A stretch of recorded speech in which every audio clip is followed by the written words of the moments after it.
తో జరిగిన వార్లో భారత ఆర్మీ తన సత్తా చాటింది. పాక్ను ఊహించని విధంగా దెబ్బతీసింది. శత్రువుకు అంతు చిక్కని వ్యూహాలతో భారీ నష్టాన్ని మిగిల్చింది. ఇందుకు భారత్ తన అమ్ముల పొదిలోని పవర్ఫుల్ వెపన్స్ ను వినియోగించలేదు. రాఫెల్ లాంటి అస్త్రాలను సంధించలేదు.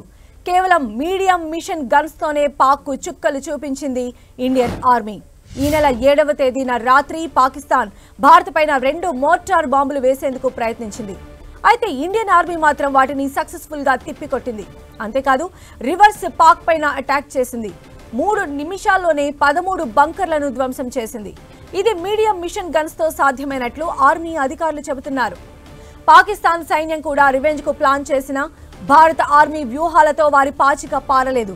దీంతో సరిహద్దుల్లోనే గ్రామాల మీద కాల్పులు జరిపింది పాక్. డ్రోన్లను కూడా ప్రయోగించింది. పాక్ వాడిన డ్రోన్లు వేరే దేశానివి కావడంతో వాటిని ఎలా ఆపరేట్ చేయాలో కూడా వారికి తెలియలేదు.